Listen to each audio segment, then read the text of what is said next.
The night sky over New York City was unusually clear, the stars twinkling like distant diamonds. Aaron Hayes stood on the rooftop of his apartment building, a steaming cup of coffee in his hand. He had always loved looking at the stars, ever since he was a kid growing up in Ohio. Now, as an astrophysicist working for NASA, he spent most of his days studying them. But tonight, something felt different. The air seemed heavier, charged with an energy that made the hairs on his arms stand up. Suddenly, a bright light streaked across the sky. At first, Aaron thought it was a meteor, but then more lights followed, forming a pattern too precise to be natural. His heart began to race as he realized what he was seeing. Ships. Dozens of them. They moved with a strange grace, their shapes angular and unfamiliar. Before he could process what was happening, the city below erupted into chaos. Sirens wailed, car horns blared, and people poured out of buildings, staring upward in shock. Aaron grabbed his phone and dialed the emergency number for NASA's headquarters. "This is Hayes," he said quickly when someone answered. "We've got incoming, multiple unidentified objects. I'm sending coordinates now." As he spoke, one of the ships descended lower, hovering just above the Empire State Building. Its surface shimmered like liquid metal, reflecting the city lights in eerie patterns. Then a voice boomed, loud enough to shake the ground beneath Aaron's feet. "Attention, humans," the voice said. It wasn't human, but it spoke perfect English. "You have trespassed into territories claimed by the Xylothian Empire. Your continued expansion into space threatens our dominion. Surrender immediately or face annihilation." Aaron froze, his mind struggling to catch up. Aliens? Invasion? None of this made sense. He had spent years searching for signs of extraterrestrial life, but nothing in his wildest dreams, or nightmares, had prepared him for this. Across the city, people screamed and ran for cover. Some stayed rooted to the spot, paralyzed by fear or disbelief. Aaron forced himself to move, heading back inside to grab his laptop and notes. If there was even a small chance he could help figure out what these aliens wanted, he had to try. Meanwhile, thousands of miles away in California, Laura Bennett was suiting up for what she thought would be another routine training exercise. A fighter pilot with years of experience under her belt, she prided herself on staying calm under pressure. But when the alarm sounded and her commanding officer barked orders about an alien invasion, even Laura felt a chill run down her spine. "This has got to be some kind of drill," she muttered to herself as she climbed into the cockpit of her F-35. It wasn't a drill. Within minutes, Laura and her squadron were airborne, racing toward the nearest alien ship. From the air, the scale of the invasion became terrifyingly clear. The ships were enormous, dwarfing anything humanity had ever built.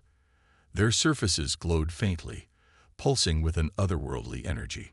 Laura tightened her grip on the controls, determination replacing her initial shock. Whatever these things were, they weren't going to take Earth without a fight. Back in New York, Aaron watched from his window as smaller drones detached from the larger ships and began scanning the streets below. People scattered, trying to avoid the beams of light that shot down from the drones.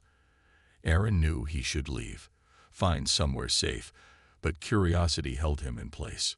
These creatures had come all the way to Earth. Why? And how? Questions swirled in his mind, each one more urgent than the last.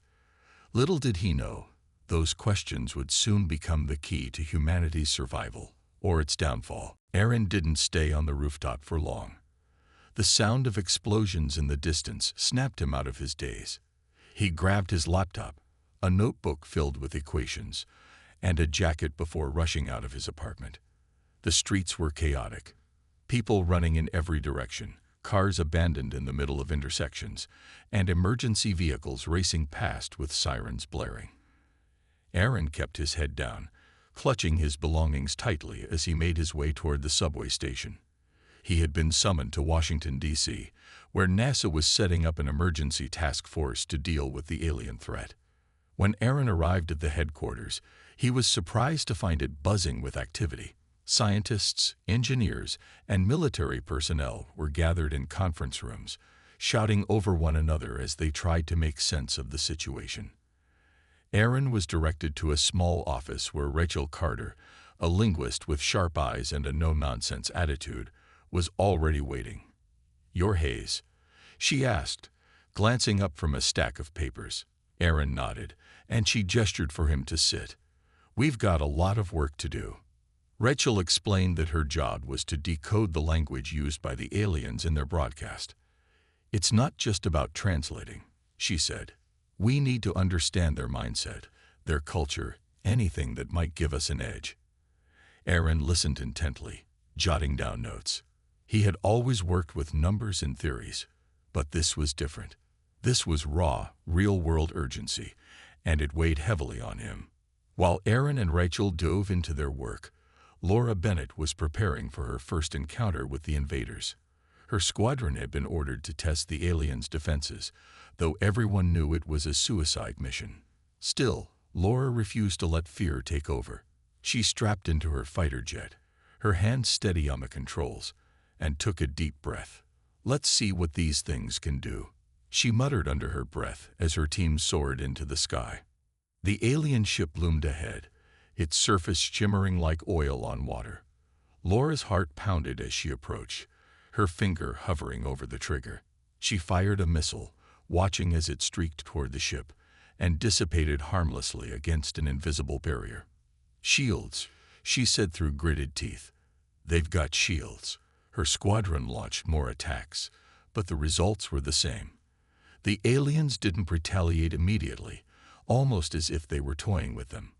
When they finally did respond, it was devastating. A single blast from the ship sent two jets spiraling out of control, their pilots ejecting just in time. Back in D.C., Aaron and Rachel received news of the failed attack. Laura's squadron had managed to bring down one of the smaller drones, and it was being transported to a secure facility for analysis. Aaron felt a flicker of hope. If they could study the drone, maybe they could find a weakness. "This is it," he said, turning to Rachel. "If we crack this, we might have a chance." The next few hours were a blur of activity. Aaron worked alongside a team of engineers, carefully dismantling the drone while Rachel analyzed fragments of data recovered from its memory banks.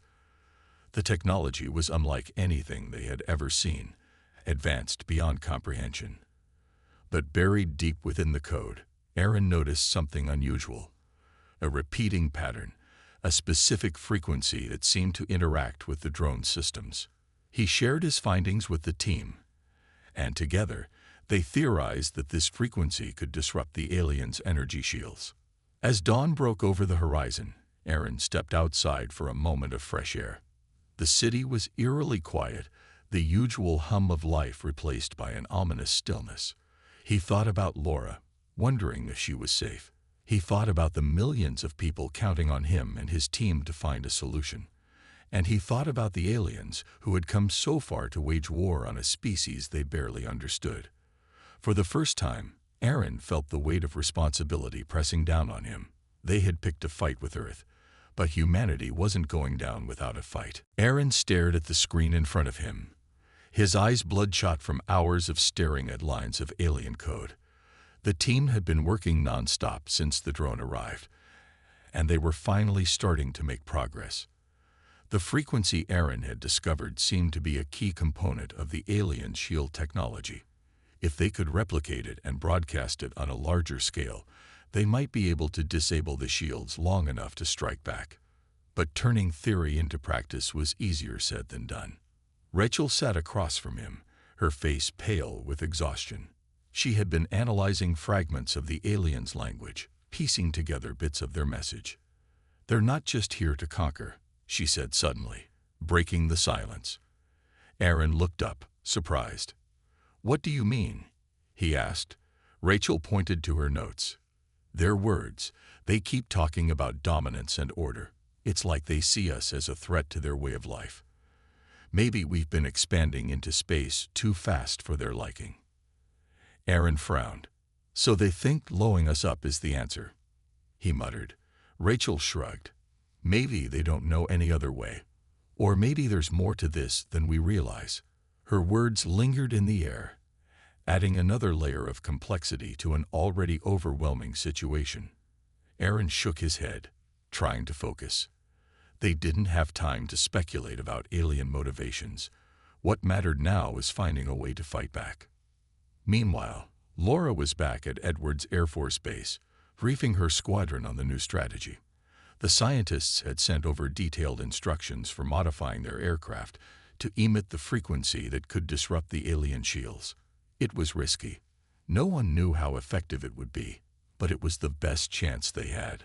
Laura stood in front of her team, her voice steady despite the knot of anxiety in her stomach.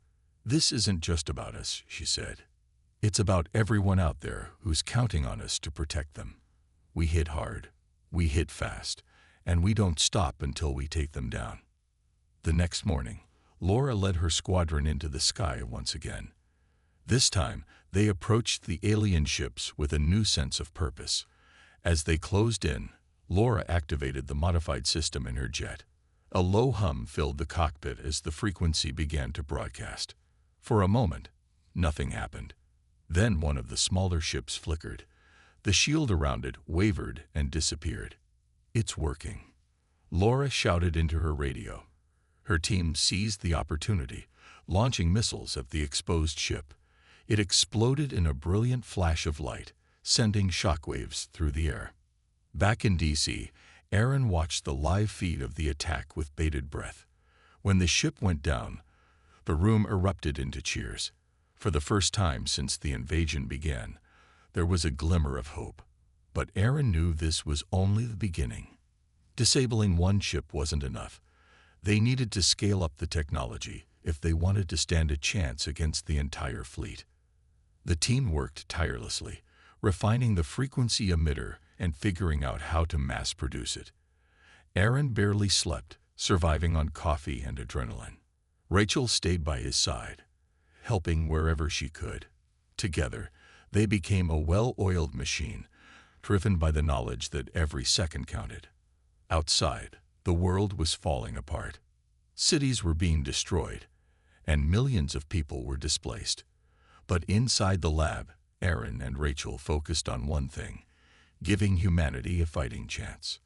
As the days passed, the pressure mounted. The aliens weren't sitting idly by. They retaliated with brutal force, targeting civilian areas and military bases alike. News reports showed images of devastation that made Aaron's stomach churn. He tried not to think about the lives lost, the families torn apart. Instead, he poured all his energy into the work, determined to turn the tide of the war.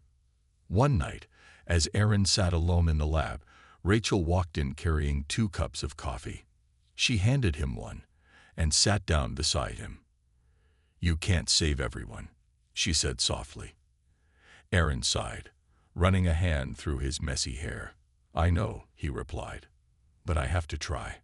Rachel nodded, understanding the weight of his words. They sat in silence for a while, the hum of computers filling the room. Tomorrow would bring another battle, another challenge.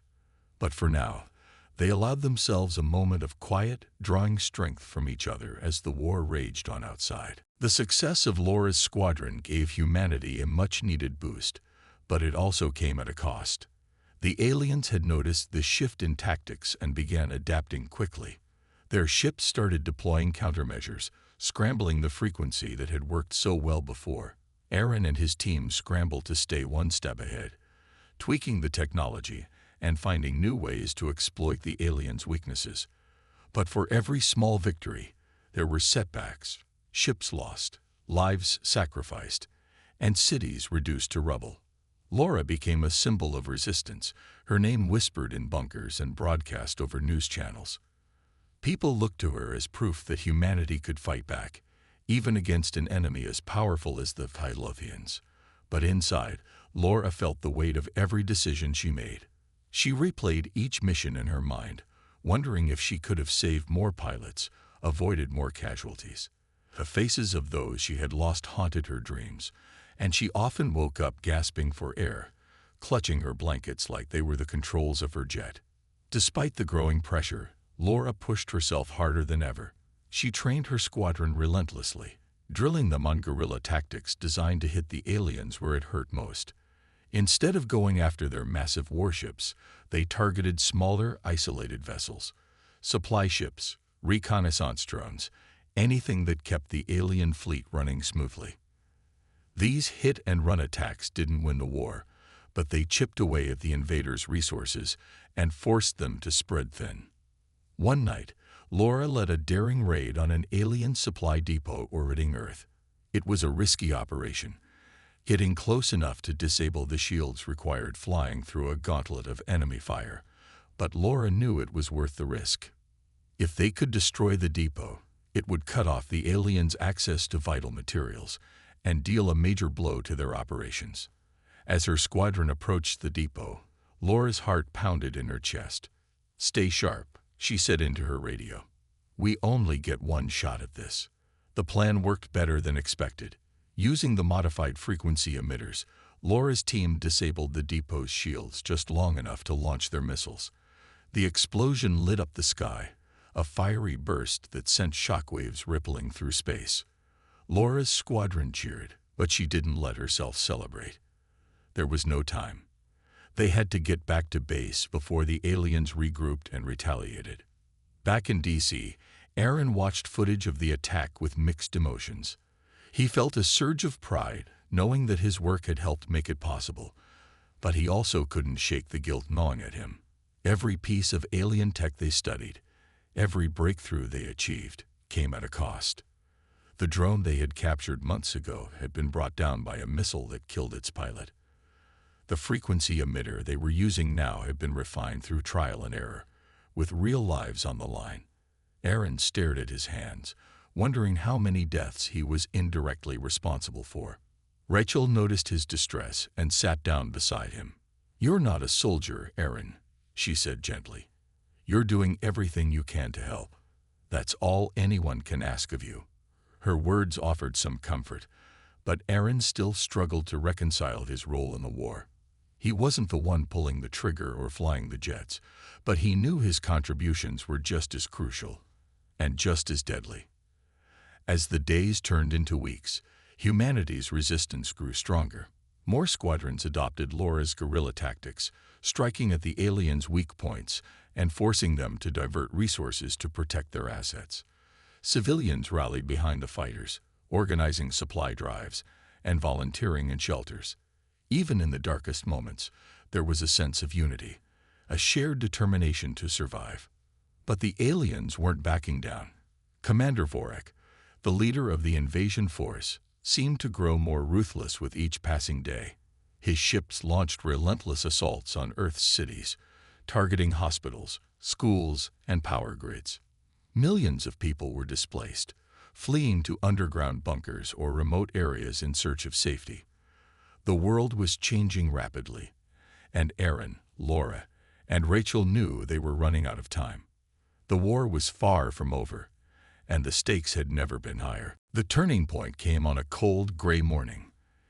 Aaron and his team had been working around the clock to scale up the frequency emitter technology. What started as a small device for fighter jets was now being adapted for larger weapon systems. Missiles, ground-based cannons, even satellites. It wasn't easy.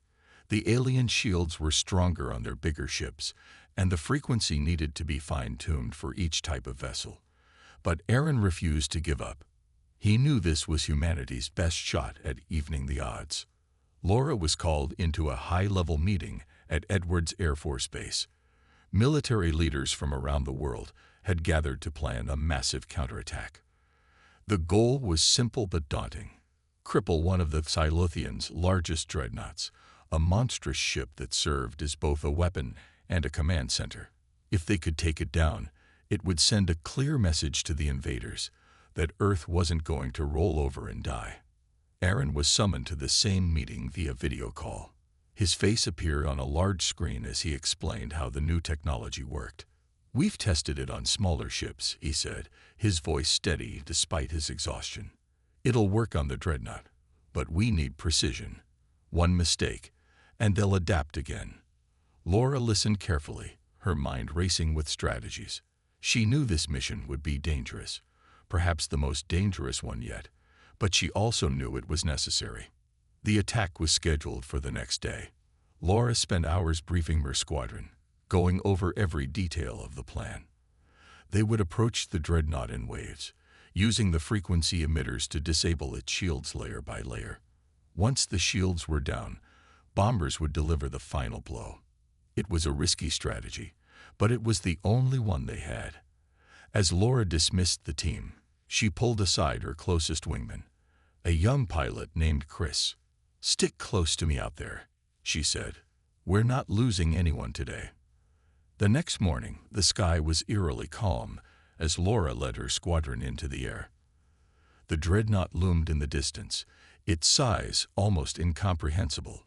It looked like a floating city, bristling with weapons and glowing with an ominous light. Laura's hands tightened on the controls as she approached. "This is it," she said into her radio. "Stay sharp, everyone." The first wave went according to plan. The frequency emitters disrupted the outer layer of the dreadnought's shields, creating a small window for the next wave to strike. Laura's heart raced as she watched the shields flicker and fade. The aliens retaliated with devastating force, firing beams of energy that lit up the sky. Pilots screamed over the radio as ships were hit, some managing to eject, others lost forever. Laura gritted her teeth and pushed forward. "Keep going," she shouted. "We're almost there." Finally, after what felt like hours, the shields collapsed completely. The bombers moved in, unleashing their payload on the exposed hull of the dreadnought. Explosions rippled across its surface, sending chunks of metal tumbling into space. Then, with a deafening roar, the entire ship erupted in a blinding flash of light. Laura shielded her eyes as the shockwave rocked her jet. When she opened them again, the dreadnought was gone. Back in D.C., Aaron watched the live feed with tears in his eyes. It was the biggest victory humanity had achieved so far, a sign that they could fight back against the seemingly unstoppable invaders. Rachel stood beside him, her face pale but resolute. "We did it," she whispered. Aaron nodded, but he couldn't shake the feeling that this was just the beginning. The aliens wouldn't take this lying down. And they didn't. Within hours, Commander Vorak launched a furious counterattack, targeting Earth's major cities with relentless fury. Buildings crumbled, fires raged, and millions of people fled for their lives. The cost of victory was painfully clear. Humanity had struck a blow, but the war was far from over. Aaron, Laura, and Rachel knew they had to keep fighting, no matter how high the stakes became. The aftermath of the dreadnought's destruction was both a triumph and a nightmare. The victory gave humanity hope, but it came at a terrible price. Commander Vorak's retaliation was swift and merciless. Cities burned under relentless bombardment, and millions of civilians were caught in the crossfire. Aaron watched the news reports from his lab in D.C., his hands trembling as he saw images of families huddled in shelters, their faces streaked with soot and tears. He wanted to turn away, but he couldn't. Every destroyed building, every life lost, felt like a weight pressing down on him. Laura and her squadron were thrown back into the fight almost immediately. The aliens' attacks forced them to scramble from one crisis to the next, barely having time to refuel or rest.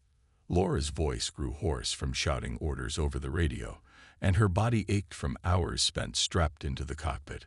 But she refused to slow down. Every mission mattered. Every second counted. She knew that if they faltered, even for a moment, the aliens would crush them. One evening, Laura found herself staring at a map of Earth projected onto a wall in the briefing room. Red markers dotted the continents, each one representing a city under attack. There were too many to count. Chris walked in and stood beside her, his usual confidence replaced by exhaustion. "How much longer can we keep this up?" he asked quietly. Laura didn't answer right away. She wanted to tell him everything would be okay, but she couldn't lie. Instead, she said, "As long as we have to." Aaron and Rachel worked tirelessly to find new ways to counter the aliens' attacks. They analyzed data from every battle, searching for patterns or weaknesses. One night, while reviewing intercepted transmissions, Rachel noticed something strange. The messages weren't just coming from Vorek's fleet. They were also being sent to someone else, someone higher up. "These aren't just updates," she said, showing Aaron the decoded text. "They're requests for reinforcements." Aaron frowned. "Reinforcements? From where?" Rachel explained that the transmissions mentioned a High Council, a governing body within the Silothian Empire. It seemed Vorek wasn't acting alone. He was following orders. And now, he was asking for help because humanity's resistance had pushed him to the brink. Aaron leaned back in his chair, his mind racing. If the High Council sent more ships, Earth wouldn't stand a chance. But there was another possibility. If Vorek was struggling, maybe he wasn't as loyal to the Council as he claimed. Laura faced her toughest decision, yet when military leaders ordered her squadron to launch a desperate strike on an alien command ship orbiting Earth. The mission was risky, too risky, but it was their only chance to disrupt the invaders' coordination. As Laura prepared for takeoff, she thought about the pilots under her command. Some of them were barely out of training, kids who had signed up to serve their country, not to fight an interstellar war. She clenched her fists, forcing herself to focus. "We'll get through this," she muttered under her breath. The battle was chaos. The command ship's defenses were overwhelming, and Laura's squadron took heavy losses. Explosions lit up the sky as ships on both sides were destroyed. Laura's jet was hit, sending her spiraling out of control. Her heart pounded as she fought to regain stability, sweat dripping down her face. Just when it seemed like all was lost, a strange thing happened. One of the alien ships turned its weapons on another, creating a gap in the enemy's formation. Laura seized the opportunity, leading her remaining pilots through the opening to deliver the final blow. Back in DC, Aaron and Rachel pieced together what had happened. Vorek had betrayed his own fleet, sacrificing his forces to buy time. It was a shocking move, one that hinted at deeper divisions within the Silothian Empire. For the first time, Aaron allowed himself to feel a flicker of optimism. Maybe humanity wasn't fighting the united enemy after all. Maybe there was a way to exploit those cracks and turn the tide of the war.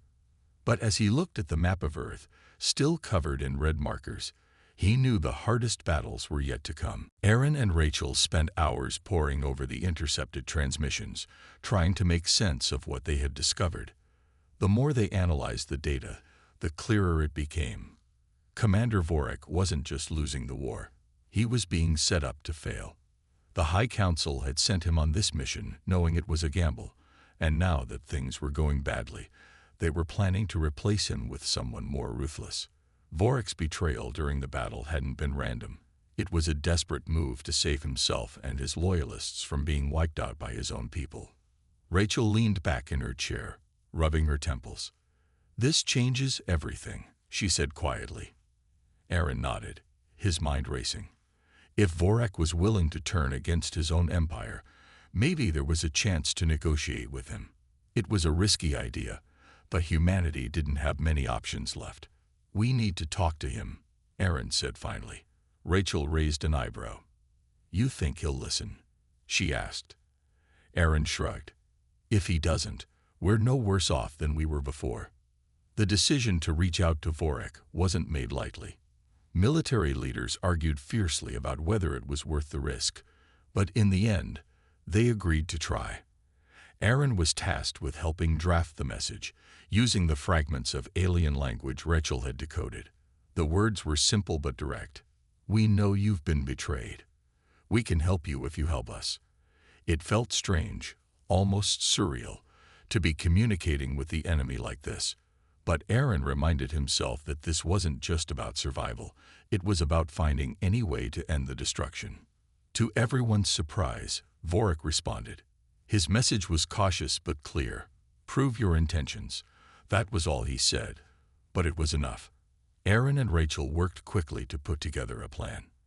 They suggested a temporary truce, offering to share their knowledge of the frequency technology in exchange for intelligence about the High Council's reinforcements. It was a dangerous gamble. If Vorik turned on them, it could mean disaster. But if it worked, it might give humanity the edge they needed. Laura heard about the proposal during a debriefing session. At first, she was furious. After everything they've done, we're just supposed to trust them, she demanded. Her commanding officer didn't argue with her. He understood her anger, but he explained that they didn't have a choice. This isn't about forgiveness, he said. It's about staying alive long enough to win this war. Laura clenched her fists but didn't say another word. Deep down, she knew he was right. The uneasy alliance began with a tense meeting in orbit. A small team of humans, including Aaron and Rachel, boarded one of Vorik's ships under heavy guard. The interior was cold and sterile, the air thick with an unfamiliar metallic scent. Vorik himself was taller than any human, his skin a pale gray and his eyes glowing faintly. He spoke through a translator device, his voice calm but laced with suspicion. "Why should I believe you?" he asked, staring at Aaron. Aaron took a deep breath. "Because we both want the same thing," he said. "To stop the High Council from destroying us. And you." Vorik didn't respond immediately. Instead, he studied Aaron and Rachel, as if trying to decide whether they were telling the truth. Finally, he nodded. "Very well," he said. "But if you betray me, I will not hesitate to destroy you." Back on Earth, Laura prepared her squadron for the next phase of the operation. With Vorik's intel, they identified the location of the High Council's incoming fleet. It was a massive armada, far larger than anything they had faced before. The thought of taking it on filled Laura with dread, but she pushed the fear aside. They had fought impossible battles before, and they would do it again.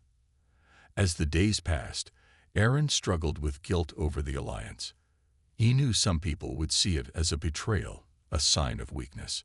But when he looked at the faces of the civilians huddled in shelters, he reminded himself of why they were doing this. Humanity couldn't afford to lose, not now, not ever. And if working with Vorik gave them even the smallest chance of survival, it was worth it. The stage was set for the final showdown. Earth's fate hung in the balance, and every decision mattered. Aaron, Laura, and Rachel knew they were running out of time. But they also knew one thing for certain. They weren't going down without a fight. The battle against the High Council's fleet was unlike anything humanity had faced before. The armada filled the sky, a wall of metal and energy that seemed impossible to overcome. Laura stood in the cockpit of her jet, staring at the massive ships through her windshield. Her squadron was small compared to the enemy force, but they weren't alone this time.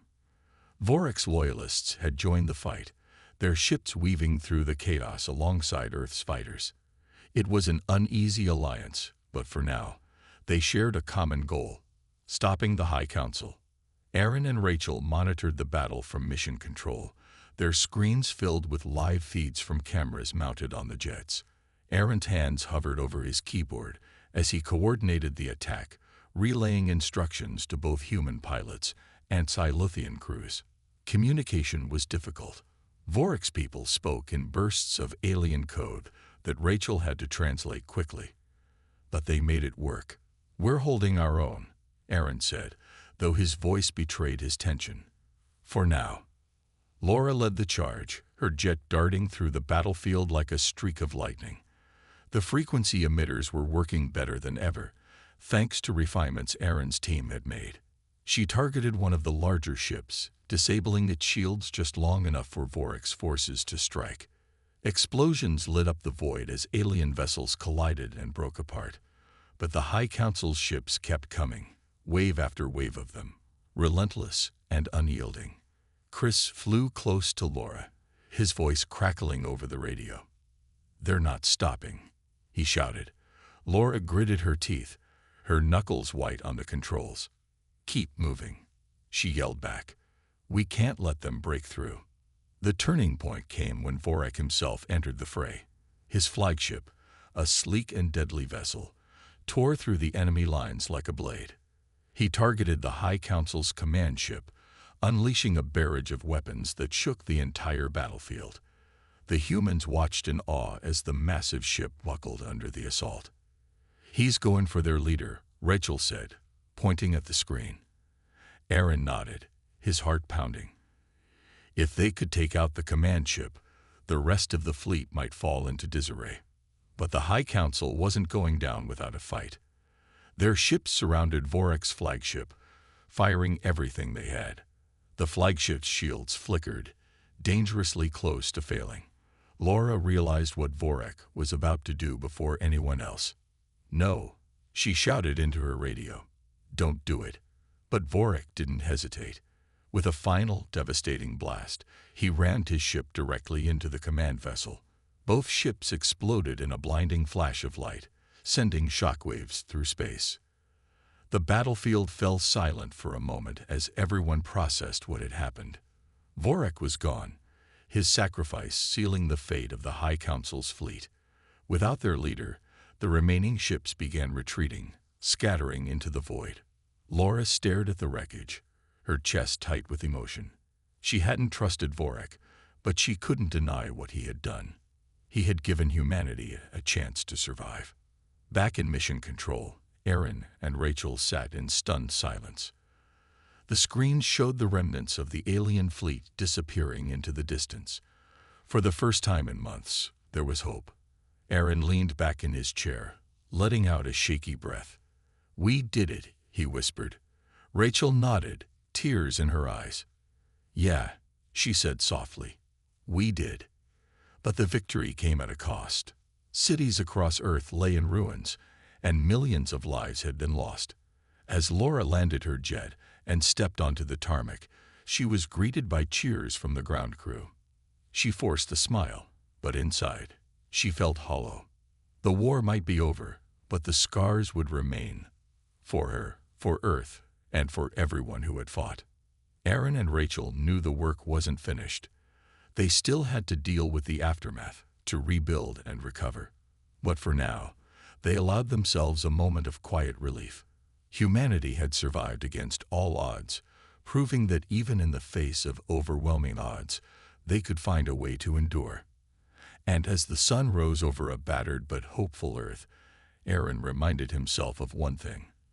No matter how dark things got, there was always a reason to keep fighting. The days following the battle were filled with both relief and grief.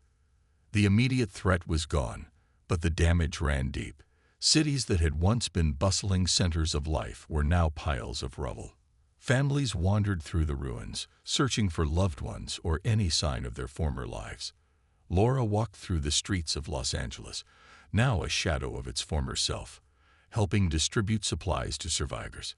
She tried to smile, to offer words of encouragement, but it was hard. Everywhere she looked, there were reminders of what had been lost.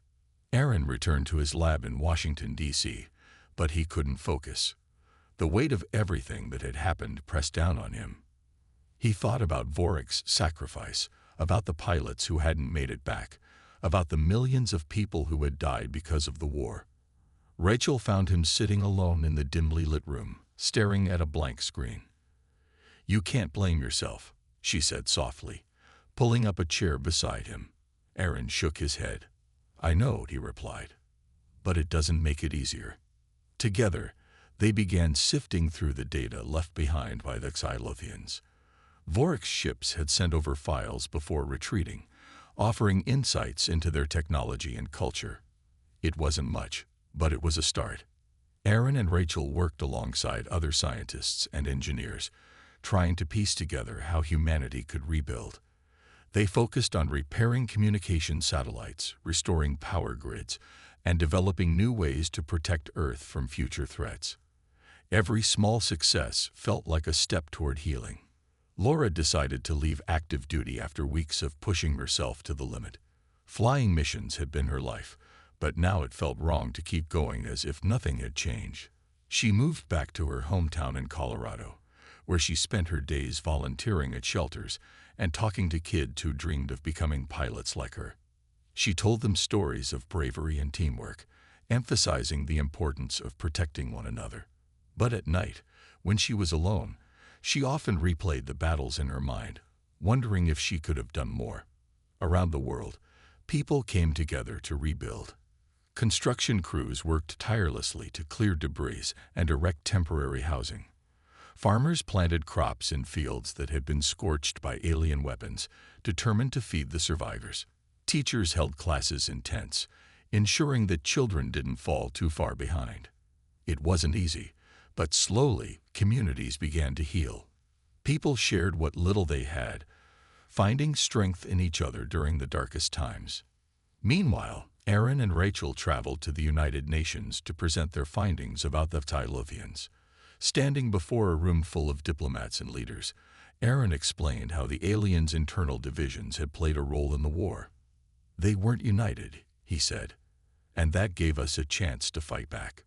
Rachel added that understanding the Tylothians' motivations might help prevent similar conflicts in the future. "If we can learn to communicate, maybe we can avoid war altogether," she said. Some leaders were skeptical, arguing that humanity should focus on defense rather than diplomacy. But others saw the value in reaching out. A delegation of Tylothian rebels arrived unexpectedly, seeking asylum and offering reparations for the destruction caused during the invasion. They claimed to oppose the High Council and wanted to work with Earth to build a better future. Aaron and Rachel advocated for giving them a chance, believing that cooperation was the only way forward. As months passed, the world began to change. New alliances formed, not just between humans, but also with the Tylothian rebels. Laura attended a ceremony marking the start of this fragile partnership, watching as representatives from both sides signed agreements promising peace. For the first time in a long while, she felt a flicker of hope. The scars of the war would never fully fade, but they served as a reminder of what humanity had overcome, and what it could achieve if it stayed united. Aaron stood beside Rachel at the ceremony, reflecting on how far they had come. The road ahead wouldn't be easy, but he knew one thing for certain. Humanity had proven it could endure. And as long as people continued to work together, there was no challenge they couldn't face. Months turned into a year, and Earth began to heal. The scars of the war were still visible: crumbled buildings, empty neighborhoods, fields that had once been vibrant but were now slowly recovering from the devastation. But life was finding its way back. Aaron stood on the rooftop of his apartment building in New York City, watching the sunrise paint the horizon in shades of orange and pink. It was a view he hadn't taken for granted since before the invasion.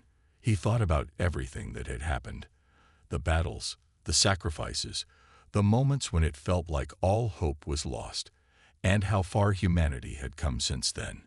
Rachel joined him, holding 2 cups of coffee. She handed one to Aaron and leaned against the railing, her eyes scanning the skyline. "It's strange," she said after a moment. "I used to think we'd never see days like this again." Aaron nodded, sipping his coffee. "We almost didn't," he replied quietly. They both fell silent, letting the quiet hum of the waking city fill the space between them.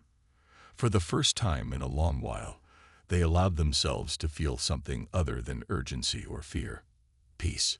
Laura spent her days differently now.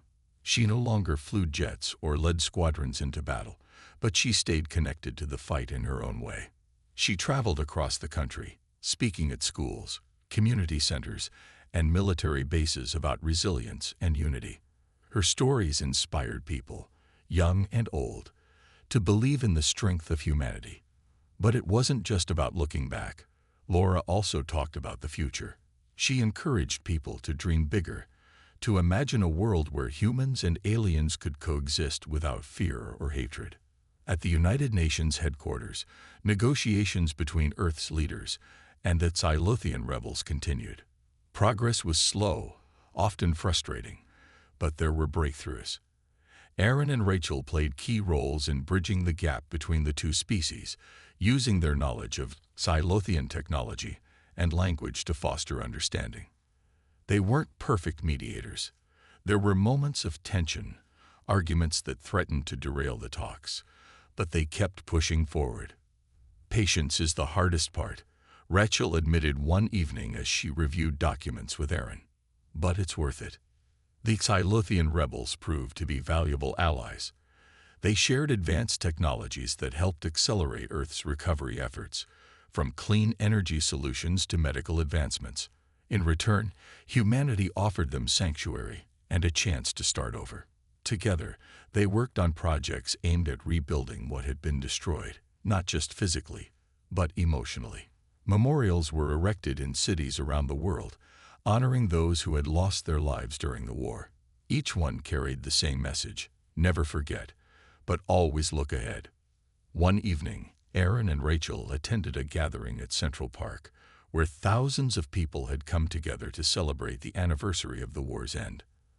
Families picnicked on blankets, children ran through sprinklers, and musicians played songs that echoed through the trees. Aaron spotted Laura sitting on a bench nearby, talking to a group of teenagers who hung on her every word. He smiled, feeling a sense of pride not just in her, but in everyone who had worked so hard to get here. As the sun dipped below the horizon, Rachel stood up and addressed the crowd. Her voice carried over the chatter, calm but powerful. "We've been through hell," she said, "but we've also shown what we're capable of when we stand together.